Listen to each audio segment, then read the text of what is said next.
When you love marble as much as I do, you find a way to incorporate it into every room. But to hire out cutting and honing of marble for projects big or small makes this endeavor not only costly, but a bit inconvenient. Now, thank heavens, my Mr. Tidbits is willing and able to do this the DIY way so that I can splash marble wherever my heart desires. It's messy and heavy, but doable and easier than you might think. I am Cami from the blog Tidbits at tidbits-cami.com, and today we are going to walk you through the process of cutting, honing, and installing marble yourself.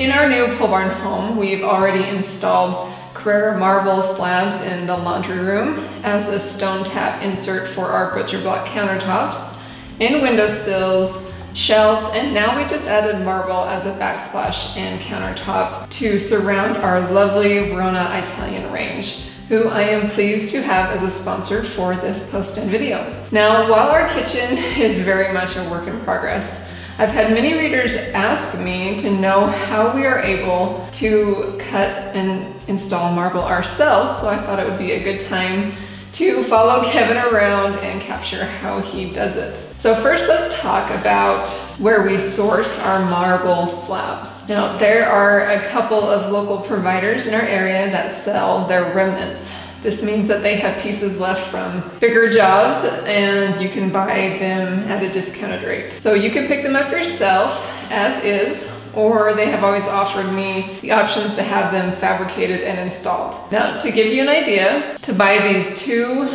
big slabs as is, with only their help in loading onto our truck, it was around $400 total.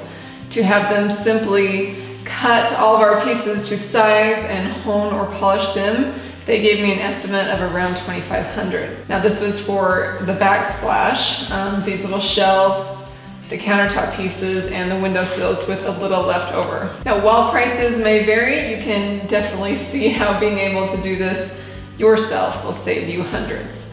I will say, without the use of industrial tools, you do need to embrace a bit of imperfection, as this stone is a soft stone and it can chip a bit. You can work hard to polish out those imperfections, but it's just something that you might want to be aware of before you tackle a project like this. We've just learned to embrace a bit of imperfection and just do the best we can. Okay, transporting your marble slab. If you opt to pick up and transport your marble slab, it is highly recommended to build an A-frame. Now, laying marble flat in transport always runs the risk of cracking the slab.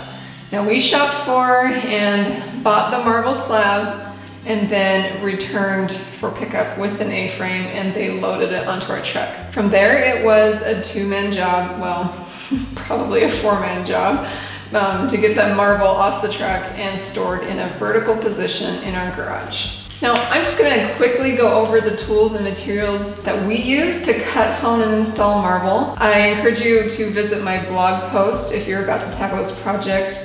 I will go into greater details on what those tools and materials are and give you links and stuff to the exact products that we've used, but I'll just cover that quickly here.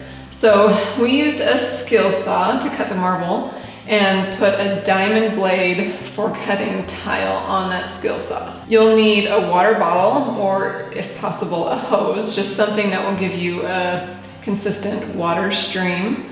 Then you'll also want some kind of blade guide or a tape and pencil so that you can mark your straight lines where you will be cutting. And then to hone or polish the rough ends of your marble, you will need some sort of handheld grinder and polishing pads. After you've honed or polished your marble, you will need a buffer to kind of clean up the surface of the marble. When it comes to installing your marble, you will need a caulk gun and a tile adhesive that is strong enough to hold your marble slab. Okay, let's talk about cutting your marble. Now, marble is relatively fragile and easily breaks along any natural cracks already existing in the grains of the rock. Thus, always transport and cut the slab in a vertical position, like I mentioned before.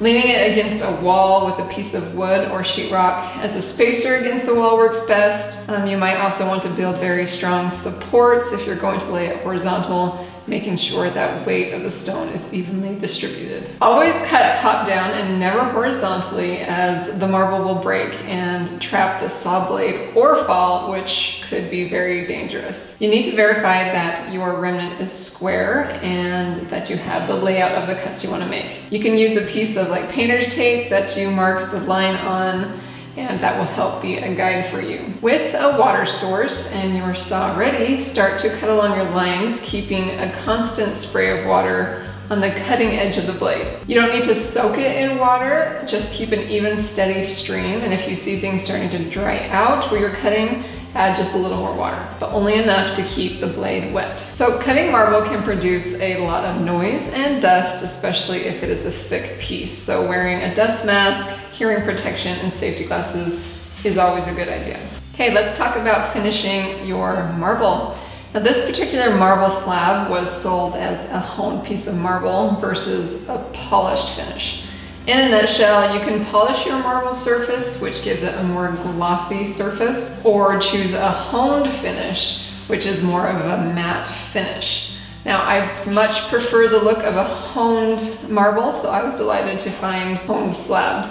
This meant that any finishing that we needed to do was just mostly around our cut edges. So using a grinder, you're going to start with the lowest number pad and then start to shape and smooth the surface of the marble. Due to the relative softness of the marble, a 50 grit won't take you long to grind it down, so don't sit it in one spot for very long. Just use long, even strokes to remove all high spots, sharp corners, and any saw marks that might be left. Now, each consecutive pad will remove less and less material until it is only polishing the surface. For a higher gloss finish, you can keep going up in numbers to 6,000 or higher grit pads. Once you have your desired finish, just spread a little buffing compound on the stone and buff it off. Now this step is not required, but definitely makes the final surface look better. When it comes to installing your marble, you may need to help transport your slab depending on the size. I was both extremely frustrated and impressed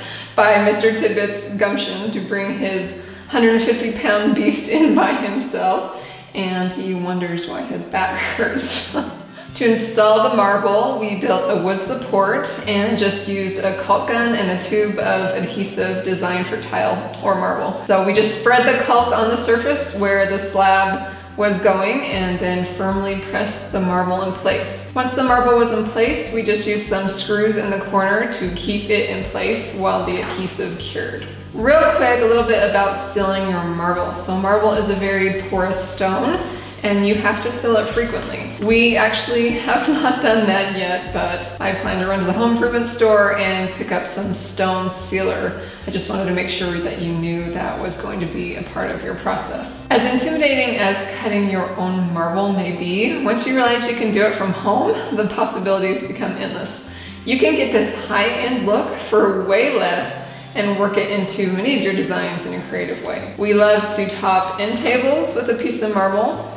We have replaced antique furniture tops for a one-of-a-kind bathroom vanity. And of course, we enjoyed mixing it into many of our kitchen surfaces for this pole barn home. Once we decided to frame in this range area with walls, cabinets, and marble, it made such a huge impact. I felt this matte white Verona Range was so beautiful, I really wanted to make it a focal point of our U-shaped kitchen.